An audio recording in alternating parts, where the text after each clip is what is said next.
నమస్తే. Jubilee elections పోటీగా జరిగే ఒక పోరాటం. ఇందులో గెలుపు ఎవరిది? ఆలోచించండి. అసలు జూబిలీ ఎలక్షన్స్ ఎందుకు వచ్చినాయి?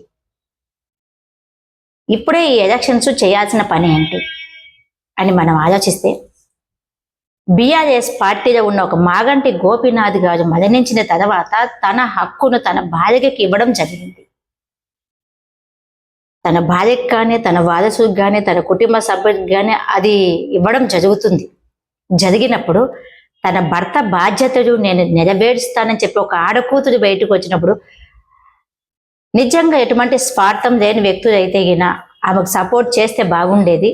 కానీ ఈరోజు అటువంటి సపోర్ట్ చేయకుండా ఎన్నో పనులు, ఎన్నో బాధ్యతలు, ఎంతో మంది కష్టాలు ఉంటే కూడా పట్టించుకోకుండా, మా దాంట్లో అన్యాయం జరిగిన కూడా పట్టించుకోకుండా ఈరోజు సీఎం గారు రోడ్డు షో చేసి ఇప్పుడు ఈ మాగంటి గోపీనాథ్ భారీగా ఒక ఆడకూతురు నోటి కార్డు కూడా తీసేయాలి, తను గెలవకుండా మేము గెలవాలని చెప్పి స్వార్థంగా ఆలోచిస్తున్నారు. చూడండి, కొంచెమన్నా ఆలోచన.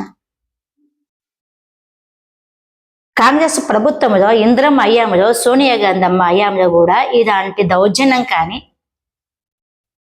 ఇలాంటి అక్రమాలు కానీ, ఇలాంటి అన్యాయంగా ఇంకొకటి నోటికాడు కూడు రాకపోవడం కానీ, ఇంకొకటి ఉన్న అధికారం నేను తీసుకోవాలన్న ఆలోచన వాళ్ళకి రాలేదు. ఈరోజు మరి మీకు ఎందుకు వచ్చింది? మీరేం చేస్తున్నారు?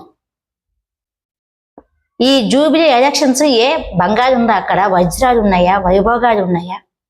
ఏమున్నాయి? ఇన్ని 100 కోట్లు మీ కాడ ఉంటే ఒక పదవి తీసుకొనే మీరు ఈ 100 కోట్లు ఒక పదవి తీసుకొని నిరుపేదలకు సాయం చేయాల్సిన అవసరం లేదు.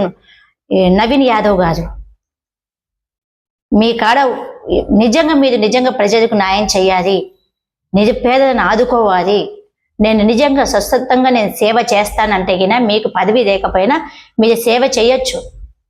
₹1 మా కాడ లేకపోయినా కూడా 20 సంవత్సరాల నుంచి మేము నిరుపేదల పక్కన నిలబడి సేవ చేస్తున్నాము. అన్ని వేల కోట్లు మీ కాడ ఉండి ఎందుకు మీరు సేవ చేయకుండా పదవి కావాలని చెప్పి పదవి కోసం ఎవరినైనా దాడి, సంపనికైనా దాడి, కొట్టనికైనా దాడి, మీరు ఈ జూబిలీ సీట్స్ పెట్టి పోదని చెప్పి రౌడితనం దౌర్జన్యం చేసి మాట్లాడుతున్నారు.